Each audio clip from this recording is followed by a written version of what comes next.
Kewal Handa. He's got a very deep understanding of Indian MNC pharma. He's been associated with the sector in different capacities. So let's take it forward.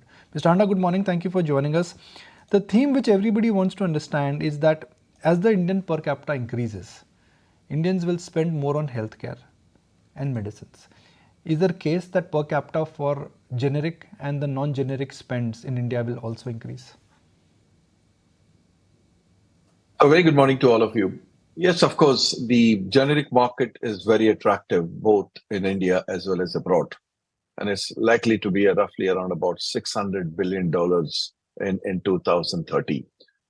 And in India also the market is growing roughly around about 9% or so now.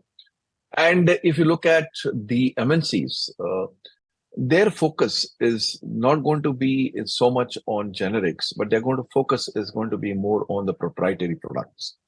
And there is a good market now, as you rightly said, with the improvement in GDP and per capita income for these proprietary products.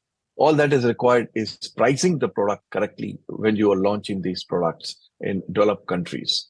And I see this trend happening more and more, and generic focusing on their proprietary product through licensing routes. I think that's the way forward for most of the multinational companies to capture volumes in developed, underdeveloped markets. Morning. I just wanted to get an outlook from you because we have been seeing a lot of players focusing on research and very successful when it comes to undergoing trials. We already have the tag of the pharmacy of the world. Do you think that we can do a lot more and really progress further when it comes to research? Very good question. So when we started doing research, we did what we call it reverse engineering. And we started copying the products and using as a generic products. From there on, the Indian research has gone up beyond Indian industry. Research has gone up to synthetic of chemistry. They are looking at complex generics. You will be surprised now the complex generics contribute almost about 25 to 30% of new approvals. And these complex generics are generics in terms of API complexity, formulation complexity, delivery system complexity. A lot of Indian companies like Sun, Zydus, Intas are engaged in this complex generics. So the future for these companies are to have complex generics developed and sell it in US and global market. The other type of research that we are looking at today is in biosimilars. This was something which we didn't see it many years ago, but today a lot of companies are focusing on biosimilars. It takes time. There are regulatory challenges, but companies like Biocon and Zydus and Intas are going to reap huge benefits doing research in biosimilars. The third type of research really are we looking at is the new chemical entities. Now, there's a lot of companies in the early stages did enter into new chemical entities. To give an example, like Glenmark did it, Suvain did it, and so on and so forth. But they realized it requires very deep pockets. And therefore, they have changed the model now. That's very interesting. And Lupin is one of the company which is leading in these models. They tie up with global companies like Mylan and Abe, so that the research continues and the expenditure is taken off from the shelf and the other partner carries out the expenditure. So you will see more NCEs developed in India through a combination and collaboration. Clinical trials is another area that we need to really focus upon. And this is something which we had a lead many years ago. We lost it to countries like Korea and all. I think it's a time to focus on clinical trials also. So I just gave you a little bit of canvas of where the Indian companies are really started focusing on research. And Mr. Handa, the interesting thing is that in calendar year 2025, as per our understanding in research, almost $24,400 million worth of patent in value is expected to expire. You think that year would be great for Indian companies? Any specific patent expiry to look forward to? From which Indian company can, you think benefit in a big way with that? So every Indian company would be working on this and filing the NDAs abroad in US. They are also preparing themselves for launching these products in the Indian market. If you do look at the cancer products very recently, some biosimilars have gone off patent. The moment the patent goes off in India, at least immediately we have seen 4 or 5 companies launching their products. So quick on the day one, really. And after that, you see almost 15, 20 companies do follow. And you see a pattern of pricing really falling, stepping it down. And I think that is the trend you're going to see with all these patented products that are going to be launched. It's going to be a great market for the patients. For patients, these are the drugs going to be available at a very almost about 1/3 of the patented prices today. And I think that would be a great time for the patients when all the global patented drugs will be affordable. You have to look at a basket of where do you think the growth is going to be within India and then outside India. And if you can just categorize for us, will it be oral injectable? Will it be oral? Will it be injectable? Will it be specialty? So the Indian market, if you look at today, the growth that is happening is not driven by volumes, unfortunately. It's driven more by price and launch of new generics or so. And if you look at the specialty, it's almost like done to death by, if you look at every specialty that you're looking, it's done to death. Where they are going to really come at is in the complex generics is going to come into areas where in cancer, in MAPS, that's where it is, and in biosimilars.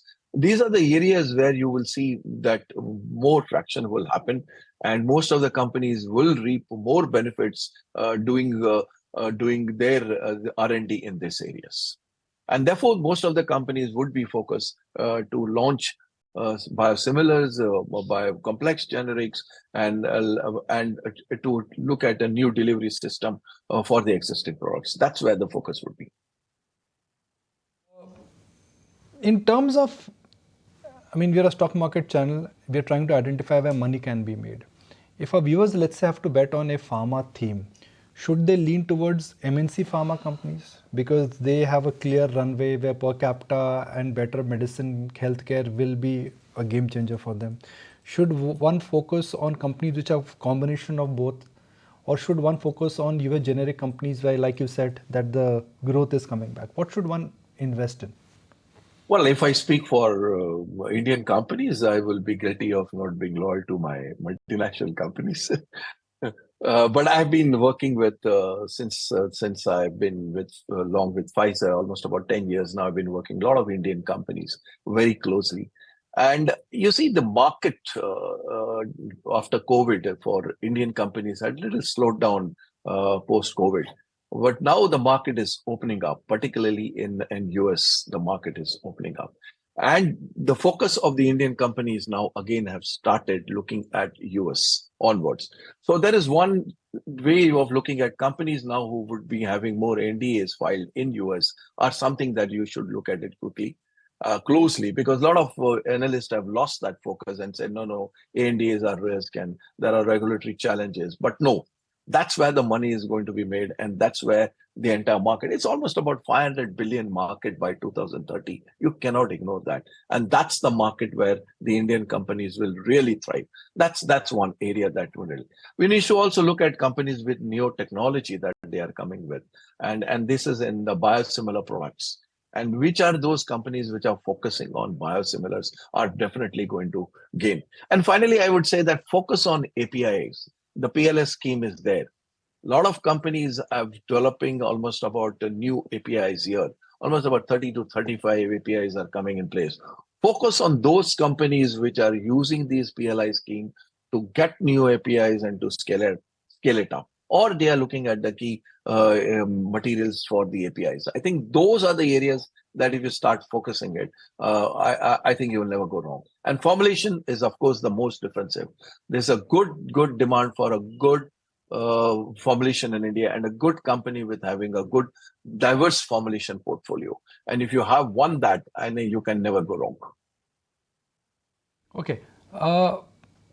There is a belief in the market that MNCs in India are not getting their best products out, largely because of patent challenges and the cost benefit analysis in terms of how much they have to invest and how much they can actually make money because of the regulatory environment. Is that true? Will that change? So, patents have been there for a pretty long time. There have been a lot of challenges under the patent. We have gone through the learning curve on patent challenges, and MNCs have also learned that this is a tough market, but it's not difficult to launch products. They have been launching products in India. They will continue to launch products in India. Only perhaps they may change their business model. And we have seen their business model. They will get into one or two partners in case they feel that it's going to be very difficult to market these products in India. So they may get Indian partners to market. And we have seen that trend that they select one or two partners to launch their product. And you will see more of these trends happening. It has happened more in diabetic products and cancer products, but you will see more this happening across all specialty that the MNC will be doing. Will MNCs put their feet on the ground? I think they are reducing their feet on the ground. It's a simple reason they are looking at partnership and collaboration in India. Thank you for putting that into perspective, giving us an all-round view as to how the pharma sector is shaping up.